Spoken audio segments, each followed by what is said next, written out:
happens here, well, it's just beyond belief. 61-year-old Mel Nadell has been missing for a week after getting separated from a hunting group outside Pecos. Dogs followed his scent about 150 yards until it suddenly cut off. And I said, how are you going to explain it to me? And they cannot explain it to me. So people don't just disappear. It's like a bubble. They just poop and they're gone. Search crews looked for weeks, but found no clues. Finding something, a piece of him, a little shred of clothing, a boot, or maybe an arrow, because the bow and arrow never been found.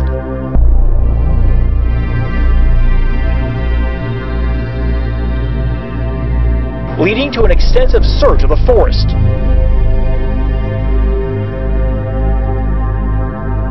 So far, he says those tracks have just disappeared into brush with no sign of Kaplan.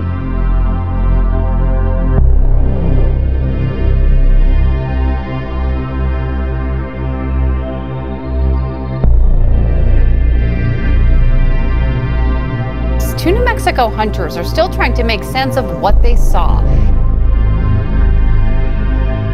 Dip down a little bit for a couple seconds, gone.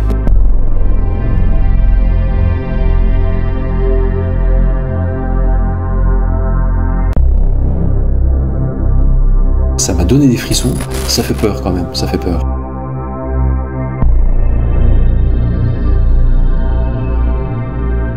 An area where people vanish into thin air.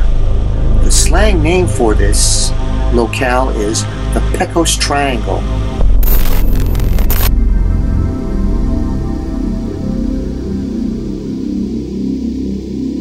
Bonjour à tous, c'est Lionel, je suis ravi de vous retrouver aujourd'hui pour une émission remplie de mystères. Aujourd'hui, on va parler d'un autre endroit qui est vraiment très énigmatique, où sont survenues des disparitions inexpliquées ces 20 dernières années. Cet endroit, c'est le triangle de Pecos, une zone plutôt bizarre du Nouveau-Mexique. C'est une émission exceptionnelle vraiment parce que en plus on va avoir un invité spécial, c'est un Américain, il s'appelle Alan Pacheco. C'est un auteur, enquêteur qui vit à Santa Fe. On peut considérer qu'Alan, c'est l'un des meilleurs spécialistes parce qu'il est vraiment allé sur le terrain, qu'il connaît très très bien les lieux. Et c'est un sujet très effrayant, très étrange. Donc j'ai contacté Alan et il a accepté de nous montrer certaines de ses photos. Il nous a même fait un petit message vidéo. Je vous en montre un court extrait tout de suite. Hello Lionel, hello viewing audience. My name is Alan Pacheco and I'm coming to you from Santa Fe, New Mexico. That's only a few miles away from an area where people vanish into thin air. The slang name for this locale is the Pecos Triangle. And Lionel contacted me. He's going to do a documentary on this area and some of the missing or vanished. He's going to use a few photos and present a short docu on this unsolved mystery. About myself, I have investigated, hiked through, written about this area since before Lionel was born. And I do have a few theories. Merci Alan. Thank you very much Alan. On verra le message vidéo d'Alan en intégralité à la fin de cette émission. Mais là, on va démarrer parce que ça va être une longue émission. Mais avant toute chose, si vous aimez mon contenu, pensez à vous abonner à la chaîne parce que je sais qu'il y a des nouvelles personnes qui découvrent chaque jour mes vidéos.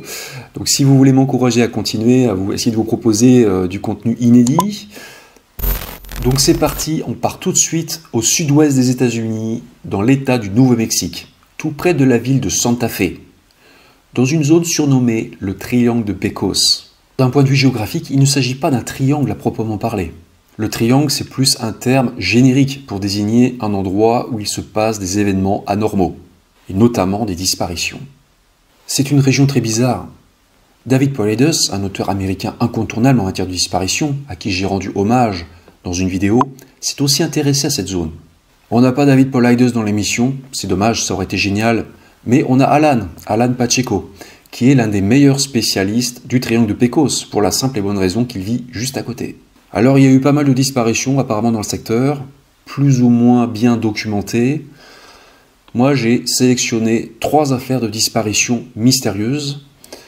Une disparition d'automobilistes, une disparition de randonneuses et une disparition de chasseurs. 3 disparitions mystérieuses de personnes au profil très différent. Mais commençons tout de suite avec la première affaire. Je vais faire comme d'habitude, je vais d'abord vous présenter les faits et ensuite il y aura une partie commentaires et analyse. On va remonter au lundi 31 août 1998 et on va partir dans l'Arkansas.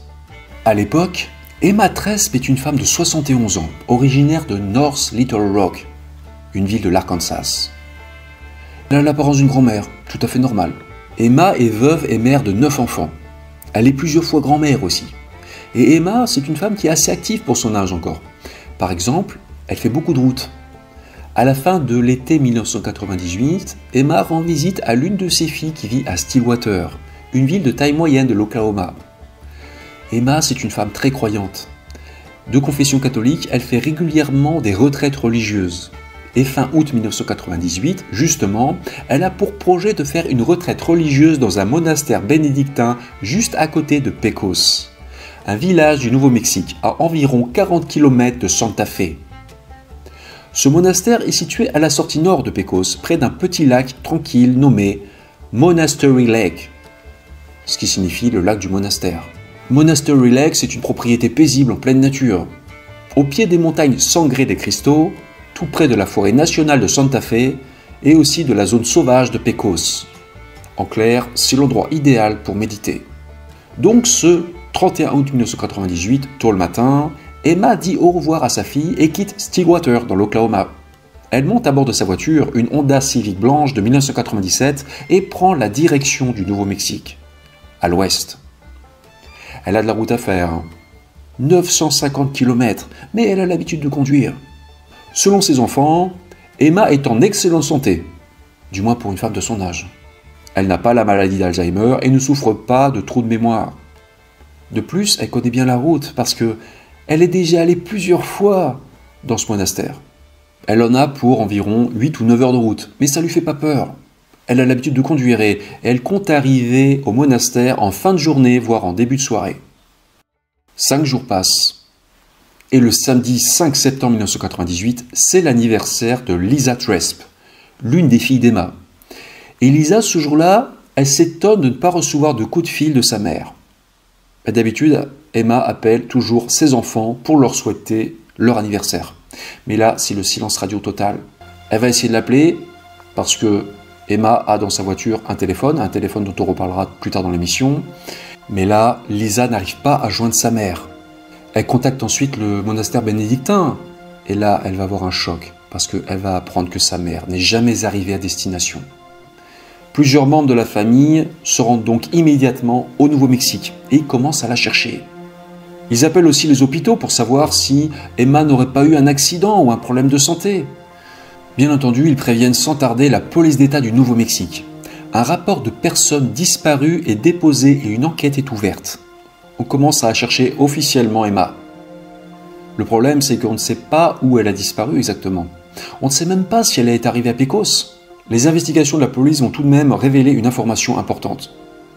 On va apprendre que le lundi 31 août 1998, vers 15 h, Emma a acheté de l'essence dans une station-service de Santa Rosa, une ville du Nouveau-Mexique à 160 km de Pecos.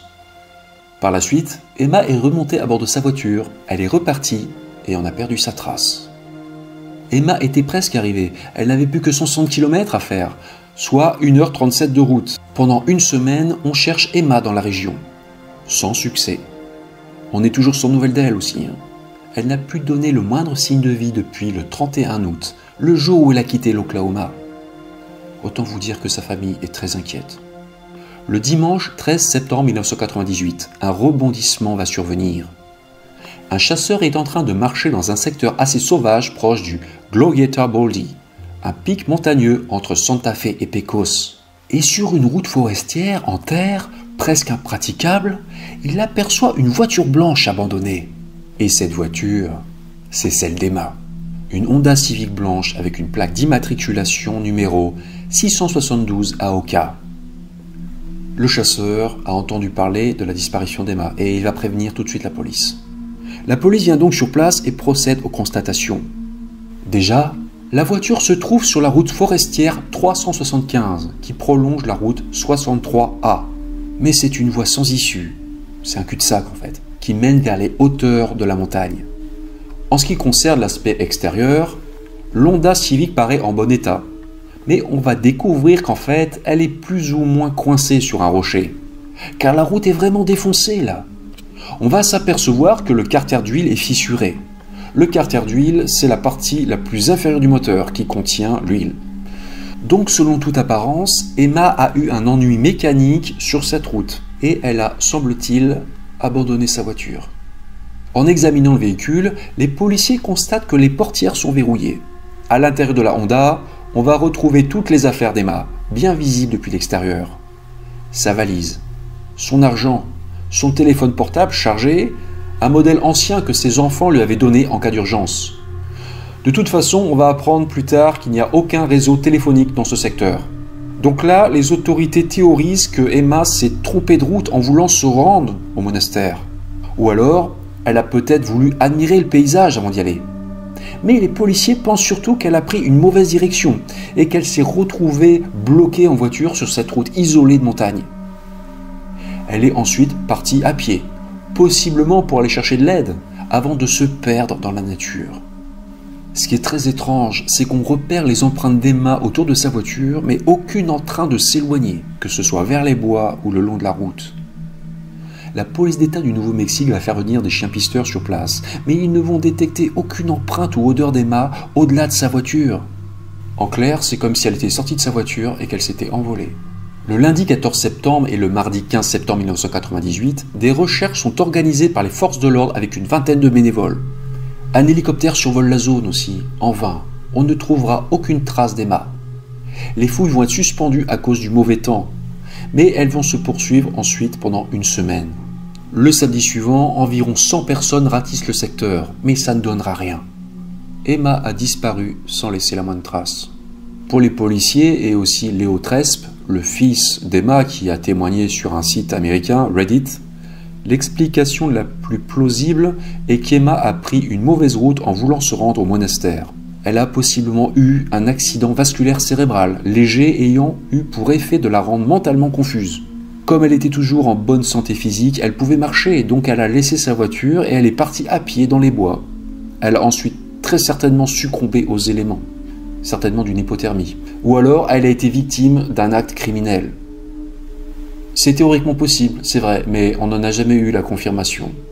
Les années ont passé, mais personne n'a retrouvé aucun indice comme une chaussure ou alors un vêtement appartenant à Emma. On n'a jamais retrouvé Emma Trespe, que ce soit dans la montagne ou ailleurs. Et on n'a jamais récupéré un seul indice, comme son sac à main, parce qu'elle avait emporté son sac à main. David Martinez, un agent de la police d'État du Nouveau-Mexique qui a travaillé sur le dossier, a dit en parlant d'Emma « C'est comme si elle avait disparu de la surface de la Terre. Il n'y a pas de réponse. » La famille Trespe a promis ensuite une récompense de 20 000 $ à quiconque fournira une information permettant de localiser Emma. Mais aucun témoin ne s'est manifesté. Depuis 1998, Emma Trespe est inscrite dans la base de données des personnes disparues américaines NEMUS. Cette affaire est un cold case, mais Emma est toujours officiellement recherchée. Voilà pour les faits, quelques commentaires et analyses maintenant. On va d'abord évoquer l'hypothèse d'un acte criminel. Ça paraît assez peu probable, parce que déjà, on n'a constaté aucun signe de lutte sur place, que ce soit à l'intérieur ou à l'extérieur de la voiture. Quel aurait été le mobile d'une agression? Si le mobile avait été le vol, on n'aurait pas retrouvé toutes les affaires d'Emma dans sa voiture, sa valise. Un voleur aurait certainement emporté l'argent. Pour toutes ces raisons, on peut douter de la piste criminelle. Parlons maintenant d'un possible accident. Je vais commencer par dire que de mon point de vue, c'est plutôt invraisemblable qu'Emma soit allée volontairement sur cette route pour admirer le paysage, par exemple. Moi j'en doute parce que je pense qu'après avoir fait 950 km dans la journée depuis l'Oklahoma, Emma était fatiguée, comme tout le monde l'aurait été à sa place. Je pense qu'elle n'avait certainement pas envie de se rajouter encore des kilomètres sur cette route isolée de montagne. Mais même en admettant qu'Emma ait fait une erreur d'inattention, elle aurait dû se rendre compte très rapidement qu'elle était en train de partir dans la pampa. D'autant plus que j'ai remarqué qu'à certains endroits sur la montagne Glorieta Baldy, la vue est dégagée et on voit même le monastère dans le lointain. On voit le monastère où elle devait aller. Si Emma avait toute sa tête, il est très invraisemblable qu'elle se soit perdue. Mais dans le cas où elle aurait eu un problème de santé, là c'était possible. Emma a pu avoir un accident vasculaire cérébral en arrivant à Pecos. Elle fait un AVC, elle se trompe de route en arrivant et elle casse sa voiture. Par la suite, elle part à pied dans la forêt montagneuse où elle se perd et connaît un destin funeste. De plus, ses restes ont pu être dévorés par des animaux sauvages. Donc ce scénario est possible. Mais il y a quand même plusieurs points qui ne collent pas. Est-ce qu'une personne souffrant d'un AVC prendrait la peine ou penserait à verrouiller ses portières avant de partir? Selon moi, c'est plus le signe d'une personne qui est en pleine possession de ses facultés mentales. Autre point étrange, pour quelle raison n'a-t-on trouvé aucune empreinte d'Emma partant de la voiture? On en a trouvé juste autour. Pour quelle raison les chiens policiers n'ont-ils pas senti sa piste? Ou alors, ça voudrait dire qu'elle est peut-être montée à bord d'une autre voiture à cet endroit. Voilà, donc cette affaire de disparition est une véritable énigme. Alan Pacheco, donc l'auteur américain, est allé sur place avec un collègue. Il a pris des photos des lieux, notamment d'un mémorial. Il y a un mémorial là, une croix dressée à l'endroit où on a retrouvé la voiture d'Emma. L'endroit est assez lugubre, comme vous pouvez le constater. Autre détail, plutôt sinistre, la route 63, qui se transforme ensuite en route forestière 375, cette fameuse route en terre sur laquelle Emma Tresp a disparu sans laisser de traces, est surnommée El Camino del Diablo, ou Devil's Road, ce qui signifie la route du diable. C'est sans doute une coïncidence, mais elle est extrêmement troublante celle-là, parce que Emma, comme je vous ai dit, était très croyante. Elle devait aussi justement se rendre dans une retraite religieuse, dans un monastère, juste à côté. Et elle s'est volatilisée dans des circonstances très étranges sur une route qui a pour nom la route du diable. Un nom diabolique. Voilà. Ça fait peur quand même, ça fait peur. Maintenant, il faut accueillir les informations que je vais vous donner avec la prudence nécessaire, mais ça vaut tout de même la peine de les donner. Alan Pacheco, c'est un auteur, un enquêteur de Santa Fe, et il a d'autres activités aussi. Il organise notamment des tours fantômes, c'est-à-dire des visites de lieux prétendument hantés à Santa Fe. Moi, les fantômes, c'est pas trop mon truc, hein. Mais ce qui est quand même intéressant, c'est que Alan a amené sur les lieux de la disparition d'Emma des instruments de mesure, un détecteur de champs électromagnétiques. Et il semblerait que ces appareils aient fortement réagi sur place. Vous voyez maintenant une photo. Voilà, moi je n'entrerai pas plus dans les détails parce que je ne suis pas spécialiste, hein, je ne suis pas technicien et puis ces résultats peuvent être aussi sujets à interprétation. Alors ce n'est pas mon domaine, mais certains experts en paranormal attribuent les variations de champs électromagnétiques, les pics de champs électromagnétiques à la présence de fantômes et d'esprits. C'est sujet à caution, attention, hein. Ça ne repose apparemment sur aucune base scientifique. Les instruments d'Alan ont donc fortement réagi sur place, sur les lieux de la disparition d'Emma, mais bon, on ne peut pas en tirer de conclusion. Ce qui est véridique par contre, c'est que ce secteur a été le théâtre d'une violente bataille lors de la guerre de sécession ou guerre civile américaine. En mars 1862, les troupes nordistes et sudistes se sont affrontées durant 3 jours au col de Glorieta. Et les combats ont fait 375 victimes, précisément sur le Glorieta Baldy. Est-ce qu'il y a une activité paranormale à cet endroit ? Je ne sais pas. Donc la disparition d'Emma Tresp n'a jamais été résolue et cette affaire reste très intrigante. On va maintenant passer au dossier suivant.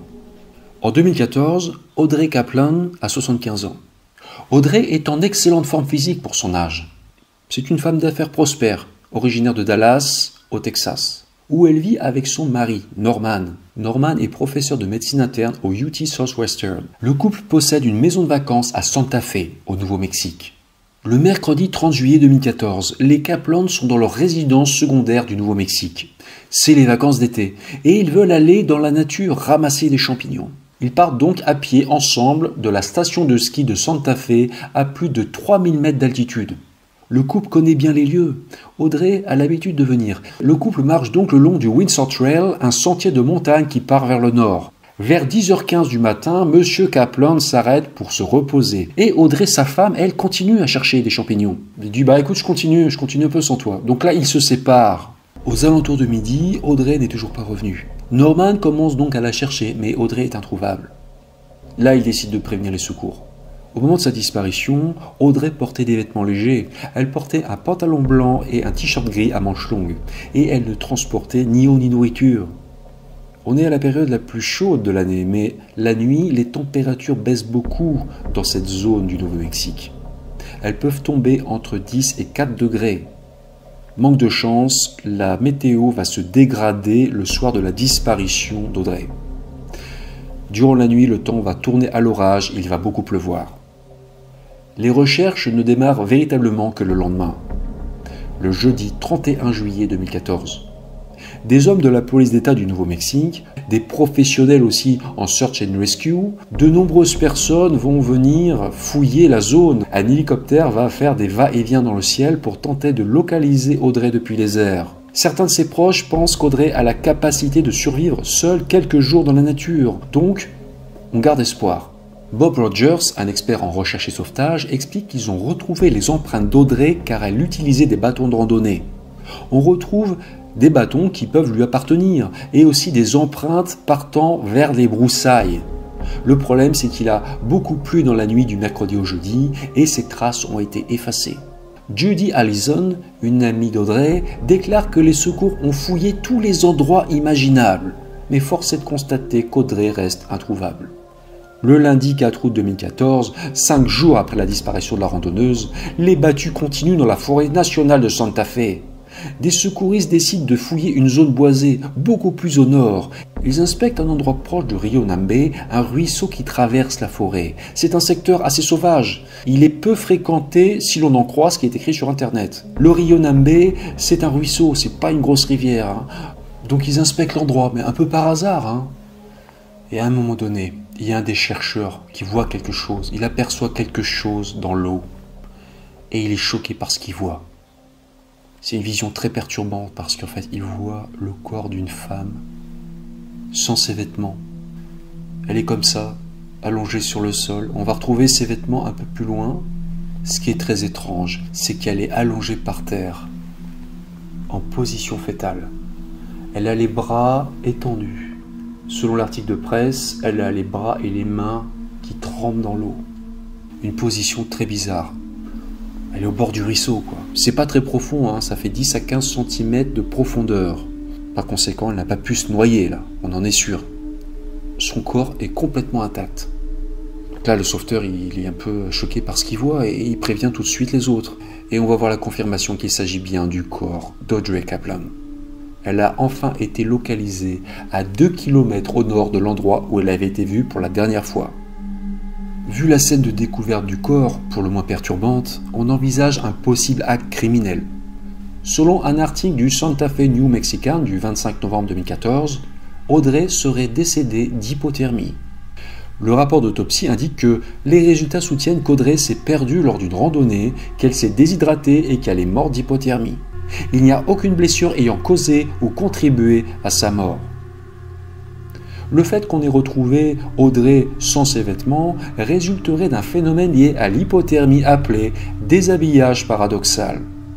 Pour rappeler brièvement ce que c'est, la confusion induite par le refroidissement du corps peut faire que l'individu ressent une vague de chaleur ou une sensation de brûlure et ôte tous ses vêtements, ce qui ne fait qu'accentuer la perte de chaleur. C'est donc envisageable ici, surtout que les habits et les effets personnels d'Audrey ont été retrouvés non loin d'elle. Le rapport d'autopsie du 12 septembre 2014, dont des extraits ont été publiés dans la presse, contient néanmoins une phrase surprenante. Bien qu'il n'y ait pas de résultat d'autopsie spécifique indiquant une hypothermie, les circonstances du décès de Mme Kaplan et l'absence de maladie mortelle à l'autopsie soutiennent l'exposition au froid en raison de la température peu élevée la nuit. Ce scénario paraît cohérent, qu'elle est très certainement morte d'hypothermie. Néanmoins, deux choses restent très étonnantes. Premièrement, le fait qu'elle se soit perdue dans une zone qu'elle connaissait parfaitement. Deuxième point très surprenant, le fait que le médecin ait conclu à une hypothermie alors qu'il est écrit noir sur blanc dans le rapport qu'on n'en a trouvé aucune preuve. C'est un peu une contradiction là. D'ailleurs, David Paulides en a parlé dans son documentaire, Missing 411 The Hunted. Pour lui, c'est très suspect, pour lui, la cause de la mort reste inconnue.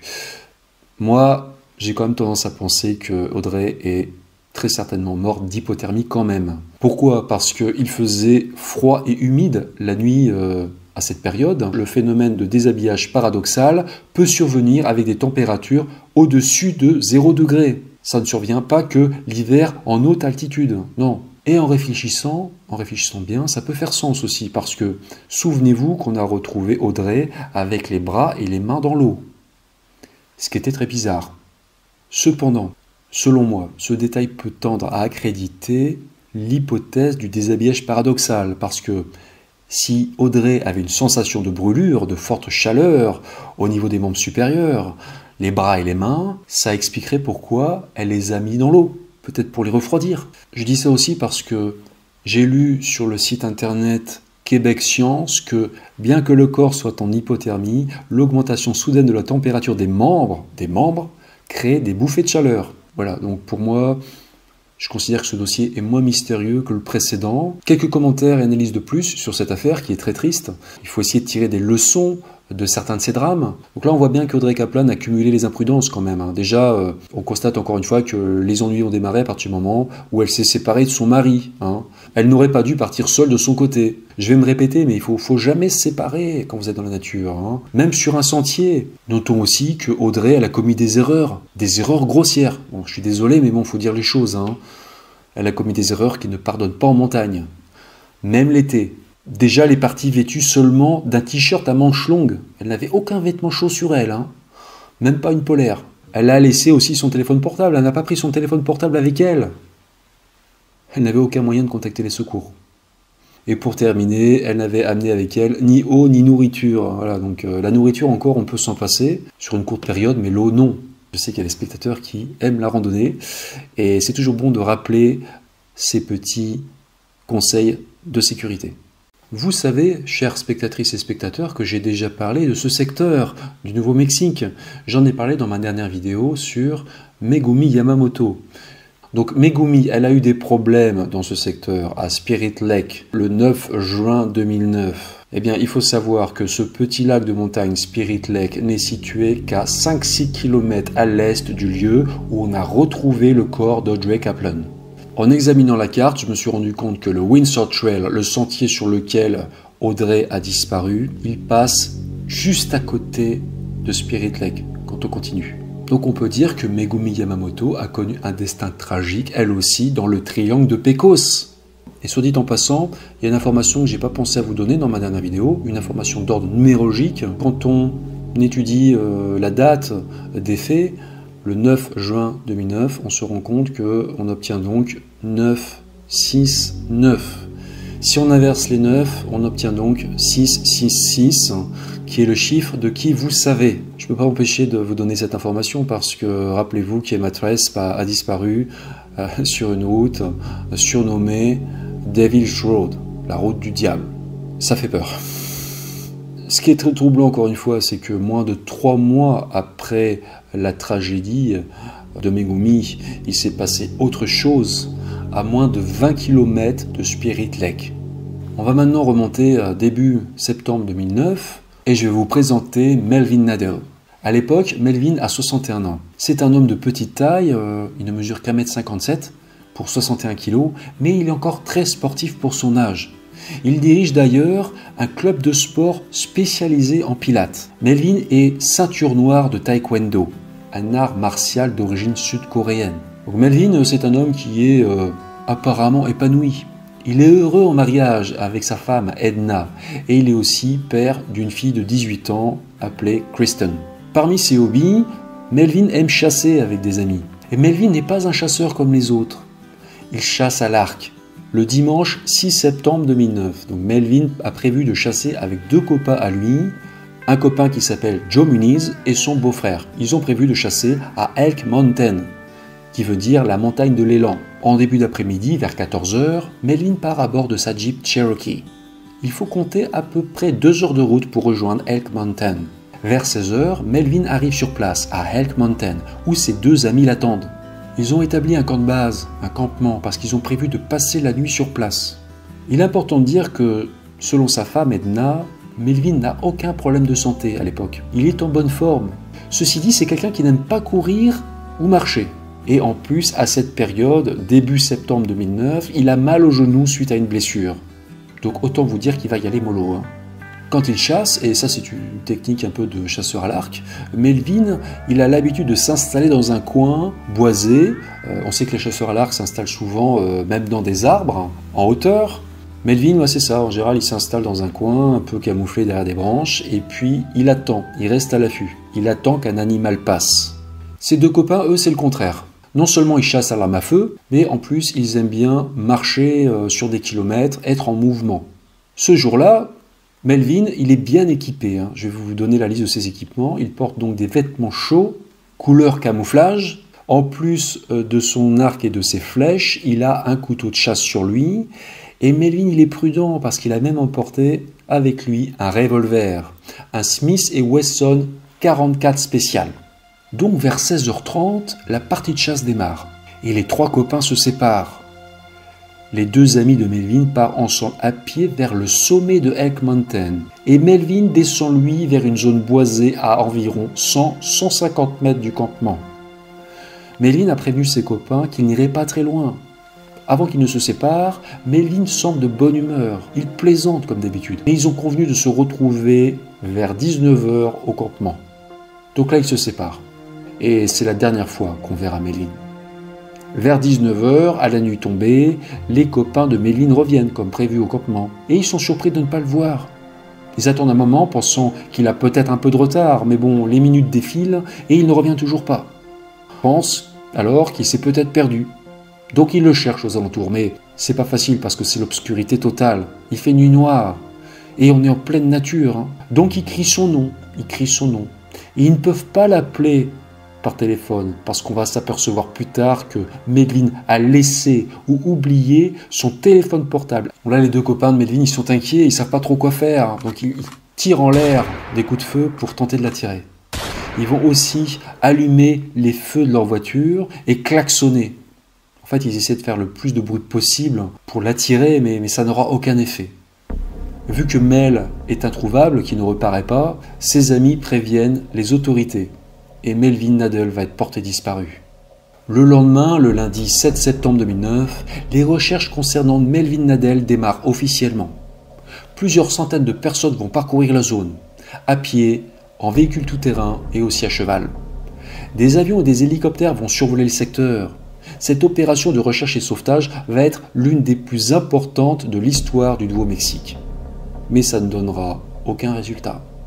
Ce qui est très très étrange, c'est que les forces de l'ordre ont fait venir des chiens pisteurs sur place et ils ont trouvé l'odeur de Melvin sur un sentier. Et apparemment, les chiens ont perdu la trace olfactive de Melvin à environ 150 mètres. Les empreintes et la trace olfactive de Melvin s'arrêtaient net à cet endroit. Et les sauveteurs n'ont vu aucun signe de lutte ou d'attaque, que ce soit par une tierce personne ou un animal sauvage. Elle a demandé des explications aux autorités, mais elles ont été incapables de lui en fournir. Donc c'est bizarre. Plus de 10 ans après les faits, la disparition de Melvin Nadel n'a toujours pas été élucidée. Cette histoire fend le cœur, c'est clair.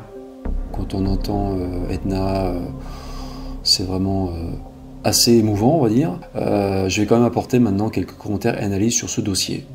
Dans cette affaire, la fuite volontaire paraît très improbable. Melvin était très attaché à sa famille. Il n'avait aucun problème d'argent et il n'a pas touché à ses comptes bancaires par la suite, de toute façon. La piste criminelle a aussi été écartée par la police, qui a quand même mené une enquête. On n'a détecté aucun signe de lutte sur place, rappelez-vous, aucune trace de sang. Et il ne faut pas oublier non plus que Melvin pouvait se défendre. Il était armé, il avait un arc, des flèches, il avait un couteau, il avait aussi un revolver, et il était ceinture noire de taekwondo. Donc pour l'agresser, bon courage. La disparition de Melvin Nadel, elle est vraiment très déroutante, parce que il s'est littéralement envolé. Il a disparu de la surface de la Terre. On n'a pas retrouvé un seul objet lui appartenant. On n'a jamais retrouvé son arc, on n'a jamais retrouvé son revolver, pas une seule de ses flèches, comme disait son épouse. De plus, sa piste stoppait net à 150 mètres du campement seulement, sur un sentier. Si on s'efforce de raisonner logiquement, on peut donc penser qu'il est arrivé à Nadel quelque chose juste après avoir quitté le campement, quelques minutes après avoir quitté ses amis, à seulement 150 mètres du campement. Quoi exactement? Impossible de le dire. Donc, qu'est-il arrivé à Melvin Nadel? Où est-il passé? Le plus gros problème, c'est que physiquement, Melvin ne pouvait pas aller très loin. Il avait une blessure au genou à cette période. Donc, où est-il passé? On peut tout de même envisager une explication cartésienne. Est-ce que Melvin ne serait pas tombé dans un trou? Dans une grotte non répertoriée? Encore faut-il qu'il y ait des grottes dans le coin. Je pense que les autorités y ont pensé, ils ont vérifié tout ça. Alan Pacheco, donc Alan, l'auteur de Santa Fe, il s'est intéressé à ce dossier lui aussi. Et il est allé sur place pour tenter de comprendre ce qui s'était passé. Vous allez voir maintenant des photos qu'il a prises. Et pour Alan, tout ça n'a pas grand sens. Parce que premièrement, vu la configuration des lieux, il est très difficile de se perdre dans cette zone. On est certes dans une zone sauvage, c'est vrai, mais c'est pas l'Amazonie non plus. Hein. Il y a beaucoup de clairières, d'endroits sans arbres, dégagés. Et la végétation n'est pas si dense que ça. De plus, la forêt est quadrillée par des sentiers, des chemins forestiers, des allées par feu. Il est quand même très difficile de se perdre. Le téléphone portable d'Alan a dysfonctionné. Il a été surchargé d'appels téléphoniques absurdes qui ont inondé sa boîte vocale. Son téléphone portable n'était plus opérationnel pour une raison inconnue. Il a même été obligé d'amener après son téléphone portable à réparer. Apparemment donc, Alan et son collègue ont eu des problèmes avec tous leurs équipements alimentés par batterie. En particulier leur appareil photo 35 mm. Un appareil photo argentique apparemment. Vous allez voir ces photos, c'est quand même assez bluffant. Quand ils étaient en train d'enquêter sur le terrain à Elk Mountain, Alan et son collègue, ils ont pris des photos avec cet appareil. Et plus tard, lors du développement, ils se sont rendus compte que la qualité de ces photos s'est progressivement dégradée. Vous voyez ces photos là, c'est flagrant, c'est flagrant. Et vers le sommet de Elk Mountain, voilà un endroit vraiment où il n'y a plus d'arbres, là, où il y a une station météo au sommet, eh ben, les couleurs sont devenues vraiment bizarres et elles ont même fini par être totalement noires.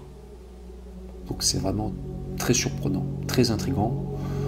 Donc là, Alan, il a cherché à comprendre, il a essayé de trouver une explication, il s'est demandé, il s'est dit que ça venait peut-être d'une mauvaise qualité de la pellicule, ou que c'était peut-être un mauvais réglage.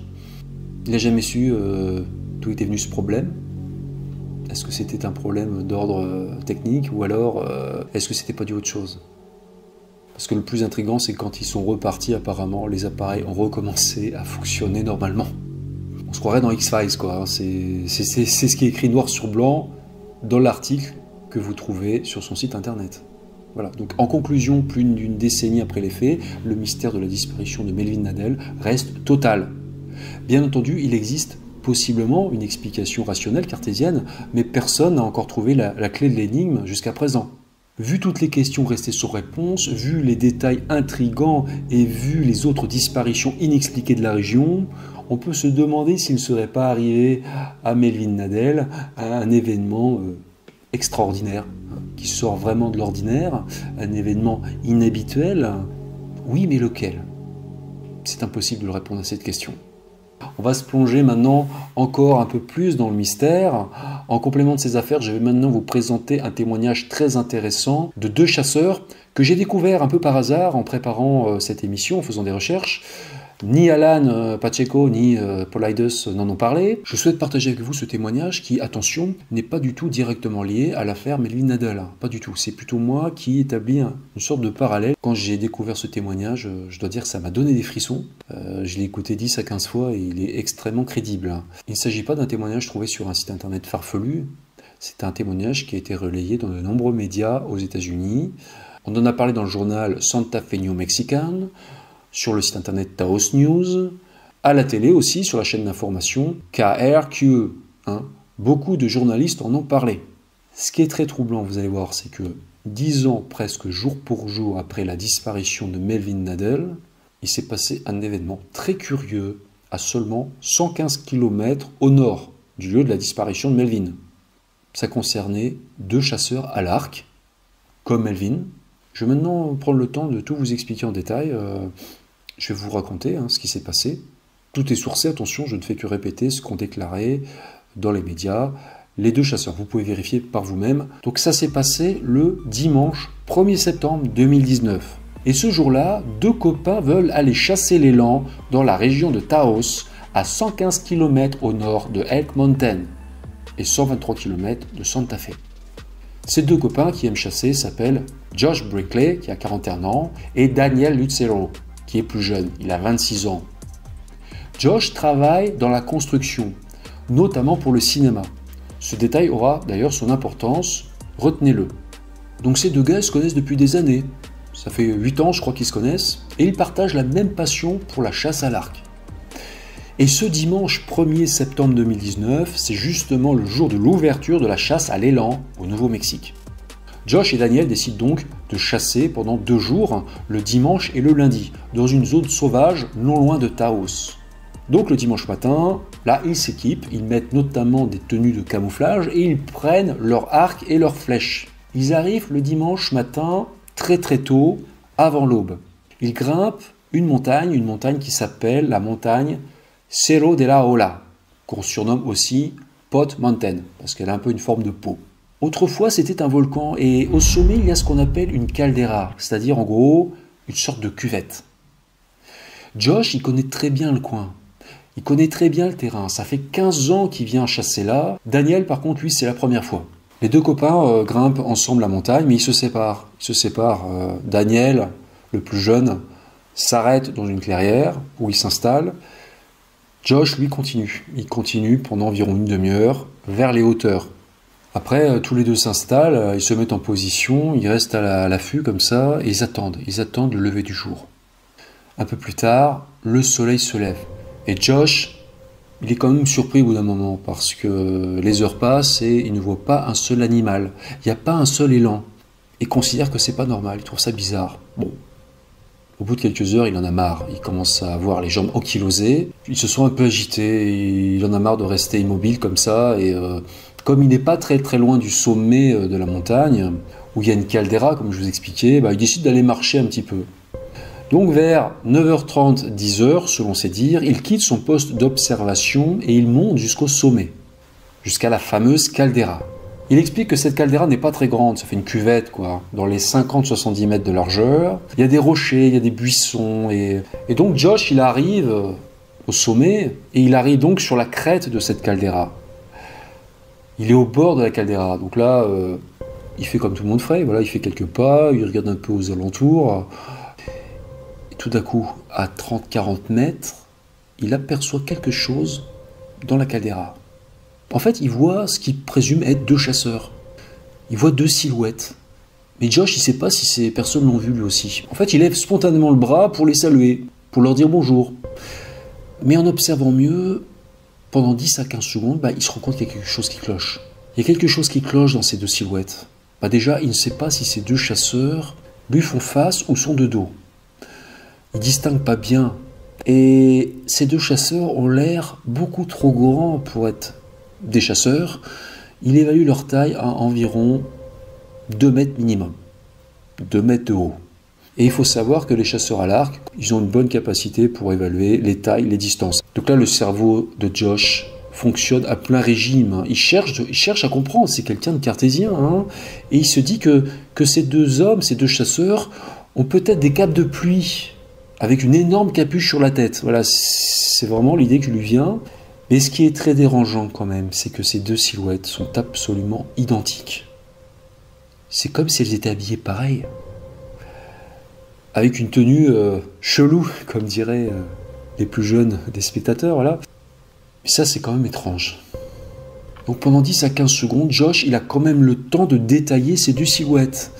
Et il va décrire ce qu'il voit de la manière suivante. Il voit un torse noir, enfin un torse ou un dos, il ne sait pas si ces personnes sont de face ou de dos. Il voit un torse noir, des épaules noires, peut-être des bras, plutôt maigres, et leur tenue est bizarre. Vous allez voir maintenant le dessin qu'a réalisé Josh après son observation. Voilà, ça ressemble à ça. Josh est plus près de ces choses, et il les observe mieux. Le problème, c'est qu'il n'arrive toujours pas à distinguer leur visage. Et au niveau de la capuche, là, c'est tout gris en fait, il ne voit pas leur visage. Josh va donner un détail qui est vraiment flippant, je trouve, c'est que ces choses sont immobiles, elles n'ont pas bougé depuis qu'il les a vues pour la première fois. Et quand il s'approche d'elle, elle reste toujours sur place. Elle se sent immobile, mais ce qui est assez terrifiant, je trouve, c'est qu'il voit que ces choses sont en train de se balancer un peu d'avant en arrière. Comme ça. Vous imaginez 2 grands trucs comme ça, au milieu de nulle part, vêtus de cette façon, en train de se balancer, donc c'est vivant apparemment. Hein. Voilà. C'est assez terrifiant, je dois dire. J'aurais pas aimé être à sa place. Donc Josh, il est courageux quand même, parce que il continue de s'approcher, il veut savoir ce que c'est, il pense toujours avoir affaire peut-être à des hommes, même si, bon, bah, vous imaginez, ces trucs, ça fait quand même 2 mètres de haut, hein, c'est quand même sacrément impressionnant. Et il continue d'approcher, il lâche à nouveau du regard 5 secondes ces 2 choses. Et quand il regarde à nouveau, elles ont disparu. Il n'y a plus rien. Il n'y a plus rien dans la caméra. Donc là, Josh, qui est complètement abasourdi, il comprend pas. Il va faire tout le tour du terrain, il va revenir sur ses pas et il redescend, il retrouve son copain Daniel qui était dans la clairière. Il lui explique que non, voilà, qu'il n'a rien chassé, qu'il n'a pas vu un seul animal, comme Daniel non plus, et mais qu'il a quand même vu 2 chasseurs vêtus comme des astronautes. Il en plaisante. Et Josh et Daniel, ils vont même en rire tous les deux, parce que ils se présentent plutôt comme des sceptiques. Hein. Tous les deux ne s'intéressent pas du tout à l'inexpliqué, au paranormal. Précisons bien sûr qu'ils n'ont pas pris de drogue ou bu d'alcool ce jour-là. Voilà, je préfère le dire quand même. Mais ça n'est pas terminé. Le soir, Josh et Daniel campent sur place, comme prévu. Ils avaient prévu de chasser 2 jours. Et donc le lundi 2 septembre 2019, ils continuent. Vers 14h30 ce lundi, ils prennent leur Jeep et roulent vers le nord-est de la montagne. La montagne Cerro de la Ola ou Pot Mountain. Et voilà, donc la vue est assez dégagée. Donc ils roulent. C'est un endroit qui est assez désertique, hein. Il n'y a rien du tout là. C'est vraiment très sauvage. Et tandis qu'ils roulent, à un moment donné, ils repèrent quelque chose dans le lointain, au milieu d'une prairie. Et d'après Josh, ça lui fait penser à un plateau de cinéma. Rappelez-vous que Josh a travaillé dans le milieu du cinéma. Et ça lui fait penser, vous savez, aux tentes cantines, là, ces espèces de grands abris de couleur blanche dans lesquels on sert les repas pour les équipes de tournage. Voilà. Ça a la taille d'une petite école, selon l'expression de Josh.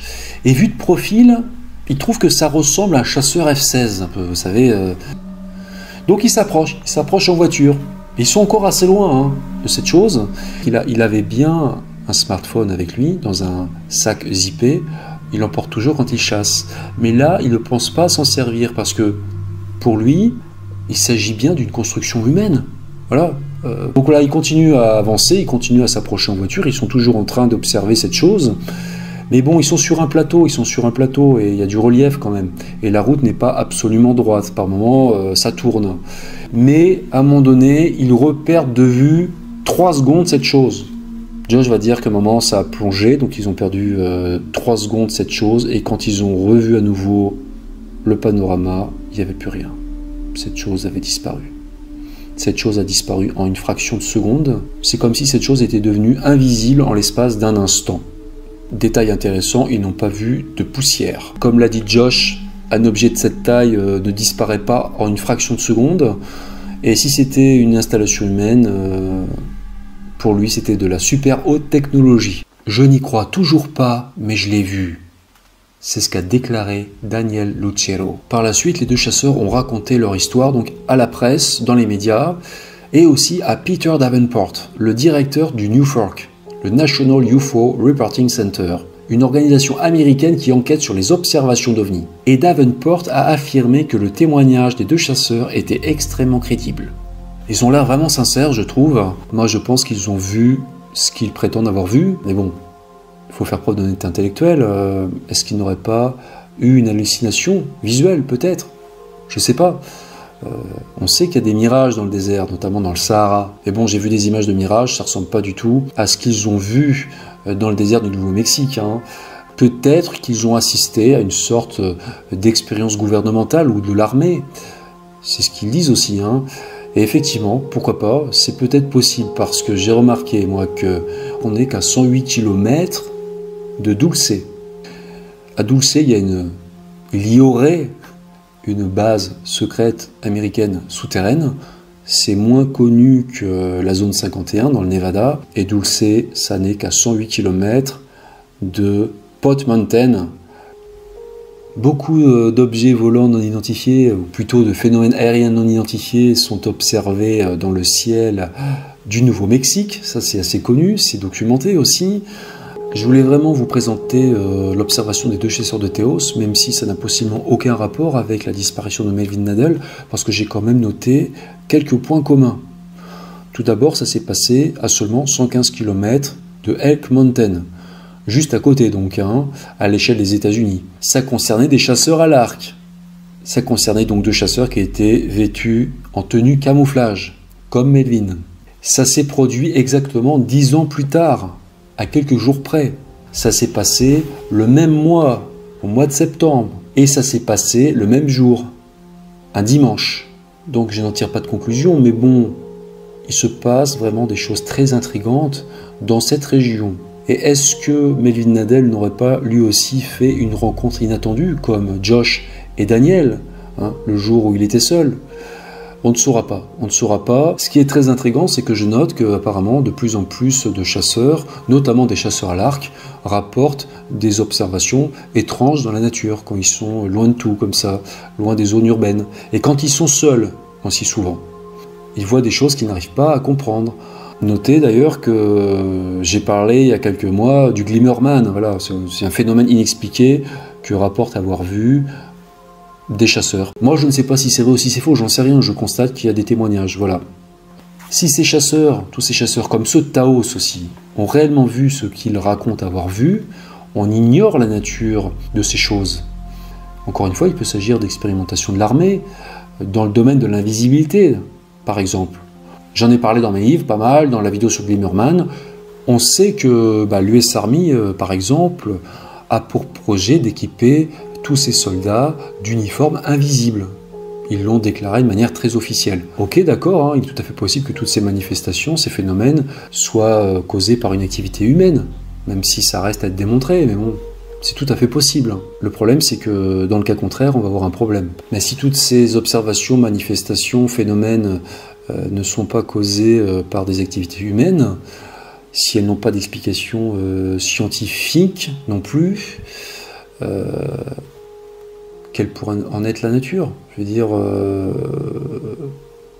est-ce qu'elle pourrait être, je sais pas moi, causée par une forme de vie ou d'intelligence inconnue de la science, d'origine terrestre ou non?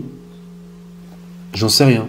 Moi, je pose la question. Pour finir, je constate que tous ces chasseurs qui disparaissent ou qui voient des choses inexpliquées dans la nature sont toujours vêtus en tenue camouflage. Ils sont donc quasiment invisibles en quelque sorte, parce qu'ils se fondent dans le décor.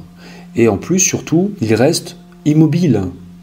C'est un peu leur technique, ils restent immobiles comme ça pendant des heures sans bouger, ils sont même des fois dans les arbres, donc on ne les voit pas, et peut-être que ça les met en position d'être témoins par surprise, de façon inattendue, d'événements très inhabituels, que ces chasseurs qui sont témoins d'événements incompréhensibles n'ont souvent qu'un arc et des flèches pour se défendre.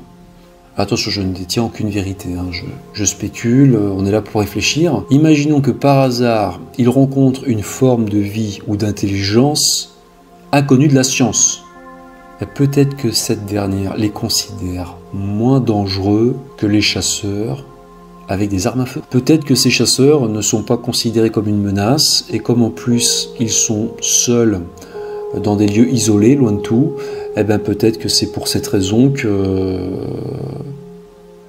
ces choses leur apparaissent, qui voient ces choses, ils sont autorisés à voir ces entités, voilà, ces formes de vie inconnues de la science, et c'est peut-être aussi pourquoi ils disparaissent par moment. Voilà. Bon, c'était une théorie que je souhaitais citer, c'était le moment ou jamais de la citer, ça vaut ce que ça vaut, mais bon. Revenons maintenant au sujet des disparitions mystérieuses, de celle du triangle de Pecos en particulier, et passons en revue plusieurs explications alternatives, purement théoriques, mais bon, qui sont quand même intéressantes à citer. Les partisans de l'hypothèse extraterrestre, par exemple, vont nous expliquer que toutes ces personnes disparues sans laisser de traces ont sûrement été abductées, c'est-à-dire enlevées et emmenées ailleurs.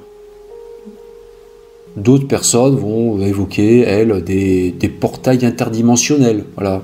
Et il se trouve que les tribus amérindiennes, les tribus autochtones, qui vivaient autrefois à Pecos, croyaient en l'existence d'esprits maléfiques et d'entités surnaturelles qui vivaient dans cette région sauvage. Je vais remercier à nouveau Alan Pacheco qui m'a autorisé à vous montrer ces photos, c'était vraiment très sympa de sa part, et je vais vous montrer maintenant son message vidéo. Now my website is santafeghostandhistorytours.com, and you'll find all kinds of data on this mysterious area known as the Pecos Triangle.